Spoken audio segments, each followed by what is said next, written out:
Something massive just exploded in Russia. We feel like we're saying that a lot recently, which just goes to show how intense Ukraine's long-range campaign has become. But this strike was different. Russia's largest oil refinery has just been wiped out, with knock-on effects not only on the fuel crisis Russia is already dealing with, but also on many other refineries in the country. Ukraine's strike was perfect. 2,500 kilometers of travel led to a pinpoint strike that took out a refinery. And if all of that wasn't humiliating enough, Russia sent its best fighter jet into the fray, and it achieved the sum total of nothing when trying to stop Ukraine's drones. On July 7th, Business Insider reported that Ukraine's drones had traveled thousands of kilometers to touch down on the Omsk Refinery in western Siberia. Over 2,500 kilometers of airspace was covered, which is roughly the distance between Los Angeles and Houston, the outlet says, and that is 2,500 kilometers in which Russia's air defenses tried and failed to stop Ukraine. The outcome is what we have seen in so many of Ukraine's refinery strikes before. Video shared by the XLNova Plus Telegram channel reveals massive black clouds of smoke rising from the facility as air defense fire is heard in the background. We all know what smoke indicates. There's a fire at the Omsk Refinery right now, and it's all because Ukraine's drones have scored direct hits at a facility that is supposed to be so far away that Russia would never have to worry about it. That has all changed. Ukraine now has record-breaking drones on its hands. The Omsk authorities are trying to keep things quiet. The region's governor, Vitaly Kotsenko, would only confirm that Ukrainian drones had attacked the facility, though he said nothing about fires. Instead, he reported that there were no casualties, which isn't so much good news for Russia, as it's a demonstration of the precision that Ukraine's drones achieved. Kotsenko also told residents not to approach the debris of drones that had been shot out of the sky, continuing the old Russian excuse that it's not Ukraine's drones that do the damage to the refineries. Russia's air defenses shoot everything down, and it just so happens that the debris strikes precisely what Ukraine wants to hit. It's all a big coincidence. And in the case of the Omsk refinery, Ukraine's drone debris was even more accurate than it usually is. Rather than attacking big targets such as oil storage units, Ukraine has something very specific in mind. The ELOU AVT-11 primary oil refining unit at the Omsk refinery, which has a design capacity of over 8.4 million metric tons of crude oil annually, was the main target. Take out that refining unit and you don't even need to make the rest of Omsk burn. It simply won't be able to operate anywhere near full capacity because one of its most vital pieces of machinery will be a flaming wreck. And that unit just so happens to be what the most accurate drone debris in the world managed to strike. We're being facetious. The reality is that Russia's air defenses failed. Ukraine's drones broke through in Omsk, and the refinery has just lost the single most valuable piece of equipment in the entire facility. That's a result worth crowing about, but it's not just the specific type of unit Ukraine struck that makes this latest attack so special. There are two other reasons why Ukraine will be celebrating, and Putin's cronies will be crying about what Ukraine just did, and one of those reasons is a record breaker. But we'll get to that. First, the Omsk refinery is among the most important in all of Russia. According to the Kyiv Independent, it's the single largest refinery that Russia has in terms of pure production capacity, and it's capable of processing over 21 million tons of crude oil annually. That figure offers us some perspective on the ELOU AVT-11 strike. Ukraine took out a unit that is responsible for close to half of what the entire Omsk refinery produces each year. And now that it knows that its drones have a clear route through to Russia's largest refinery, Ukraine will be almost certain to follow up. Double and triple taps have become a hallmark of Ukraine's refinery strikes, so we have a feeling that we'll soon be making a video about Omsk being on fire again. Militarily, the Omsk refinery is important to Russia's war effort, Ukraine's general staff says. The refinery produces a wide range of fuels, likely including gasoline, diesel, and aviation fuel, which are used by tanks, armored vehicles, and warplanes. Oh, and civilians, of course. Russia won't be happy to see another of its refineries go down when it's already in the grip of a country-wide fuel crisis caused by Ukraine. Omsk Refinery also makes petrochemical products and lubricants used by the military, and according to the Kyiv Post, it has a refining depth of 99%, which is one of the highest rates in all of Russia. What this seems to mean is that Omsk comes closer than most Russian refineries to reaching its maximum potential in terms of output. Not anymore, and not by a long shot. But we mentioned certain knock-on effects during the introduction of the video. The impact on Russia's fuel crisis is one of those effects, and we'll go into that soon. However, there's something else that makes the Omsk refinery so special, and it's revealed in Militany's report on Ukraine's latest and most impressive strike. The outlet says that the Omsk refinery is the only one in all of Russia that produces cracking catalysts. Those components matter because they are required by other facilities for secondary oil refining. Catalytic cracking is a process that breaks down complex hydrocarbons into simpler and lighter molecules.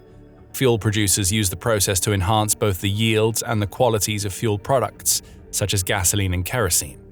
If Russia has lost access to its cracking catalysts, it's also lost the ability to create high-quality fuels. That's bad news for millions of Russian engines, which will be subject to more wear and tear as people are forced into using lower-grade fuel. A minor problem, sure, but it's another problem added to the pile that is crushing Putin right now. All of this is impressive enough. However, we told you that there are two reasons why Ukraine is celebrating the Omsk strike, and one of those reasons has something to do with breaking records. We've given you a clue already when talking about the distance. 2,500 kilometers isn't just a remarkable distance for a drone to travel, it's the largest distance that any drone has traveled and then gone on to conduct a successful strike in the Ukraine war. United 24 media reveals that Ukraine's drones have never flown that far before, and that there is a possibility that 2,500 kilometers is the lowest end of the estimate. How? The Omsk refinery is 2,500 kilometers from Ukraine's border in a straight-shot flight. It's unlikely that the drones Ukraine used for this strike would have flown directly from border to refinery. The odds are they would have had to take a less direct flight path to avoid Russia's air defenses, meaning the true distance traveled could be over 3,000 kilometers. Either way, this is a world record. Ukraine has shattered the previous record of 1,800 kilometers, which it set during an attack on a Voronezh M over-the-horizon radar back in August 2025. Ukraine has pushed its own range capabilities up by at least 30%, United 24 media reports. For Russia, that means only one thing: Ukraine's strike radius has grown even larger, and almost nothing is safe from Ukraine's drones. If Putin didn't get the message from the smoke signal wafting out of the Omsk refinery, then Ukraine's President Volodymyr Zelensky made it crystal clear in the wake of the strike. Siberia too is now within reach of Ukrainian precision strikes, Zelensky declared, as he revealed that what Ukraine just pulled off is a record not only in Ukraine but worldwide. Prior to this, the Omsk refinery had remained out of reach for Ukrainian drones. That's an interesting point to consider. Ukraine wasn't able to hit Omsk until now. And yet, as you'll soon discover, Ukraine used a type of drone that has become a feature of its deep strike campaign to conduct this attack. Sounds like a contradiction, right? A drone that Ukraine has used before was the type of drone it used to carry out a strike at a range not previously thought possible. What gives? We're about to tell you, but before we do, this is The Military Show. If you haven't subscribed to the channel yet, now's the perfect time to hit that button before we get back to the video. The drone that Ukraine used to hit the Omsk refinery was the FP1, which is made by Firepoint and has established itself as one of the most important long-range drones in Ukraine's arsenal. That has been confirmed by Firepoint's founder, Denis Shtileman, who took to X to declare, "Omsk Refinery meets the new FP1," as he shared a video of smoke rising from the facility. But hold on a second, the FP1 can't travel 2,500 kilometers or more, right? Wrong. Firepoint's founder gave us a little clue about what just hit Russia when he mentioned the new FP1. Ukraine's most important long-range drone has undergone an impressive evolution since it was first unleashed. The original model indeed wouldn't have been able to carry out the Omsk refinery attack. It could only travel 1,600 kilometers, which is still an impressive distance, though it puts Siberia out of range. However, Firepoint has been tweaking that drone, and it's come up with something special. Using AI-assisted guidance to expand its range, the new FP1 is capable of traveling 2,700 kilometers. Interestingly, if United 24 media's conjecture about the drone having to take an indirect flight path to Omsk is true, then Firepoint may have upgraded the FP1 to travel even farther than that. Still, the FP1 isn't perfect. Though it packs a punch and can travel a long way, it still only has a maximum speed of 205 km per hour. That's slow enough for air defenses that detect the drone to destroy it, only they failed. It's also slow enough for Russia to be able to unleash one of its most advanced fighter jets to combat the FP1. So that's what Russia did in Omsk. Russia sent the ultra-modern, supposedly 5th generation Su-57, to tackle the FP1s that Ukraine sent to the largest refinery on Russian turf. There could only be one winner in this battle between the Su-57 and the FP1. The FP1. Wait, what? In a humiliation even greater than the one caused by the fact that Ukraine's drones could travel over 2,500 kilometers in the first place, Russia sent what is supposed to be its best fighter jet to tackle the drone problem, only to see that jet utterly fail to prevent Ukraine's direct hit on the Omsk Refinery. The Su-57 is supposed to be a powerhouse that could handle a drone in seconds, yet this so-called fifth-generation fighter couldn't carry out this basic task that Russia needed it to do. That revelation comes from Militarny, which reports that an Su-57 was spotted in the Omsk skies during Ukraine's refinery attack. That isn't conjecture, there is footage of the jet in flight, suggesting that Russia tried to use its fifth-generation fighter to tackle Ukraine's drones. There's no confirmation of whether the Su-57 succeeded in managing to shoot anything down. Maybe it took out an FP1 or two, but failed to stop the drone that struck Omsk. Worse yet for Russia, that Su-57 deployment also involved Russia using an A-50U early warning and control aircraft, which should have been delivering all the data that the Su-57 pilot needed to take Ukraine's drones out. Still, the Su-57 failed. Two of Russia's most advanced aircraft couldn't stop Ukrainian drones traveling at a fraction of their top speeds. The footage from the Su-57 deployment suggests that it being in the skies over Omsk wasn't some strange coincidence. The Su-57 is designed so that its weapons can be housed in internal bays, which helps to keep the jet's radar signature low. However, the Su-57 spotted in Omsk was equipped with external hardpoints for weapons that could be fired quickly at any drone spotted. In particular, the Su-57 has R-74M2 missiles, which are air-to-air guided weapons that should be more than enough to take out FP1s. None of it was enough. And that shows us that the Su-57 is nowhere near what it's cracked up to be, even if it has supposedly been tweaked so that Russia can use it for drone detection and elimination. The reason Putin would be hanging his head in shame right now, if he had the capacity for shame, is that he has lauded the Su-57 as the best fighter jet in the world. It's our best plane, not only ours, the best in the world. By all operational characteristics and by its armament, no other aircraft can fly as well as our plane, Putin said back in 2019. Apparently, an FP1 can fly better. It can at least fly well enough to avoid Russia's supposed world beater. Something tells us that it's all gone a little bit wrong for the Su-57. The jet has already been exposed as falling well short of true fifth-generation fighter jet standards. Its engines are just upgraded versions of those found in the Su-27, the new Voice of Ukraine points out. That impacts the stealth capabilities of the jet, as it means the engine doesn't have a nozzle that reduces heat emissions, giving it a larger radar signature than Western-made fifth-generation fighters. At best, the Su-57 is a slightly more advanced fourth-generation jet. At worst, well, we just saw that. Russia's best fighter jet can't stop an FP1. So Russia has a problem with its Su-57s. But the real problem brings us back to what Ukraine just struck. Omsk is yet another oil refinery that has, at the very least, had its capacity severely reduced. And what this strike shows us, beyond the remarkable range of Ukraine's latest drones, is that the campaign against Russian oil that has been waged for well over a year at this point is only growing more intense.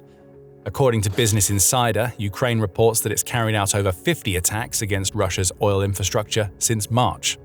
Those attacks have led to about 42% of Russia's total refining capacity being hit, and that's having a clear effect on production. There is now fuel rationing taking place all over Russia, and national gasoline production has dropped 17% to 850,000 barrels per day.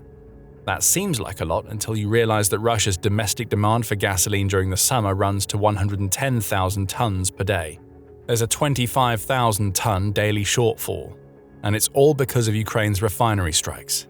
The Financial Times has even more numbers.